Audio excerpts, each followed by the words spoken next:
Welcome to The Explainer. Today, we're going to unpack the long, complex, and incredibly powerful story of Iran. Because to understand today's headlines, you absolutely have to understand its history. So you see all the news about Iran, right? It can be confusing. But to really get what's going on today, you can't just look at the last few years. The real story, the key to it all, is buried in its deep, powerful history. A story of empire, of a unique identity, and of fierce resistance. And I mean way back. We're talking about a story that stretches back 2.5 millennia. So let's dive in. And we're going to start with the most basic thing of all. What do we even call this place? Is it Persia or is it Iran? Turns out it's a bigger deal than you might think. You know, for most of us in the West, the name Persia just sounds right. It's historic, it's what we've always heard. But here's the thing. The people who actually live there, they have always called their home Iran. It means land of the Aryans. Persia really just comes from one ancient region. So in 1935, the government basically said, hey world, could you please start calling us by our real name, a name that represents all their diverse people? So let's start with part 1, Legacy of an Empire. This is really the foundation of Persian pride. And this pride, well, it's built on something absolutely massive. And when I say massive, I mean it. Just look at this timeline. We're talking about an incredible, almost unbroken line of power. It all kicks off in 550 BCE with Cyrus the Great and his Achaemenid Empire, which, by the way, was arguably the world's first true global superpower. And it just keeps on going through the Parthian and Sasanian empires for over 1,000 years. This legacy of greatness is baked into their culture. And check this out. This is a quote from Cyrus the Great himself. He was all about religious tolerance, a concept that was basically unheard of at the time. So this ancient heritage, this mix of incredible power and enlightened rule, it created this deep, deep-seated national pride that, believe me, is still very much alive and well today. Okay, on to our next section. A distinct religious identity, or the Great Divide. So after that golden age of empire, the Arab conquest in the 7th century happens, and Iran's identity takes a sharp turn, one that sets it apart from all of its neighbors, even to this day. And here is the single most crucial point. In 1501, the local Safavid Dynasty makes a huge call. They declare that 12-ver Shia Islam will be the official state religion. Now, you got to understand, this wasn't just about changing how people prayed.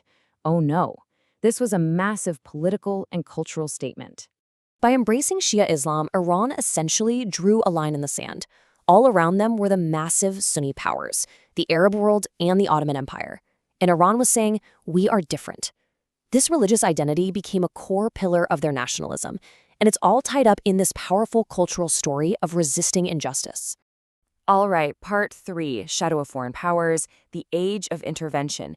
So you have this proud, unique national identity, and then it gets put to the test. Big time. This next period is really what forges the modern Iranian psyche. For more than a century, Iran gets squeezed. They were never officially colonized, not like India or parts of Africa, but they were caught smack in the middle of what historians call the Great Game. You had the Russian Empire pushing down from the north, the British Empire pushing up from the south, and both of them were just carving up the country for themselves, controlling its politics and resources. And then, in 1908, everything changed. They struck oil. Suddenly, things got even more intense. The Anglo-Persian Oil Company was formed. You might know them better today as BP. And guess who swooped in to buy a controlling share? The British government. Why? Because Iranian oil was now going to fuel the entire British Empire and its powerful Royal Navy. But fast forward to 1951. A charismatic, democratically elected prime minister comes along, a guy named Mohammad Mossadegh. And he does something incredibly bold. He looks at this whole situation and says, wait a minute, this is our oil, it should belong to the people of Iran. And just like that, he nationalized the whole industry. So how do you think the West took that? An Iranian leader standing up and taking back control of his country's single most valuable resource. Well, the response was swift, it was covert, and it would permanently poison the relationship between Iran and the West for generations to come. The answer was a secret plan called Operation Ajax. In 1953, America's CIA and Britain's MI6 teamed up. They engineered a coup, they kicked Mossadegh out, and they put the monarch, the Shah, back on the throne.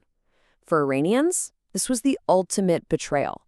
It cemented a deep, lasting suspicion of Western motives that's still there today. Okay, next section, the revolutionary answer, a nation reclaims itself. All that history of intervention, all that simmering resentment, it had to go somewhere, and it all boiled over into one of the most transformative events of the entire 20th century. So the Shah is back in charge, and during the Cold War, he becomes America's best friend in the region. He's pushing for all this rapid Western-style modernization. But here's the catch. He's an autocrat, and he uses his brutal secret police, the Savak, to crush any and all dissent. This just fueled more and more anger, bubbling right below the surface. By 1978, that pot just boiled over. Decades of grievance finally exploded. It wasn't just one group, it was a huge coalition. Religious leaders, leftists, students, all united.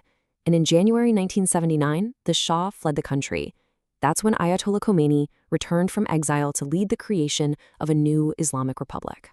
Later that year, the U.S. allowed the exiled, ailing Shah into America for medical treatment. Outraged Iranian students, fearing it was a plot to reinstall him, stormed the U.S. Embassy in Tehran. This number, 444, that's how many agonizing days the American hostages were held. That event completely severed diplomatic ties, and they have not been restored to this day. So that brings us to our final section, history's echo today. How do we connect all these dots, the ancient empire, the unique religion, the foreign meddling, the revolution, to what we see happening in Iran right now? Well, it really comes down to this powerful blend of three things. First, an immense pride in its ancient imperial past.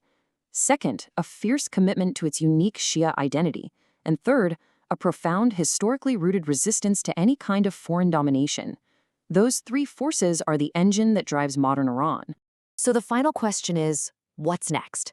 When you know a nation has stood strong against empires, invasions, and interventions for thousands of years, what does its next chapter even look like? The truth is, when we look at Iran, we're not just seeing a country, we're seeing the weight of 2,500 years of history. And understanding that long, unbroken story of resilience is the only way to even begin to guess what the future holds for this proud and complex nation.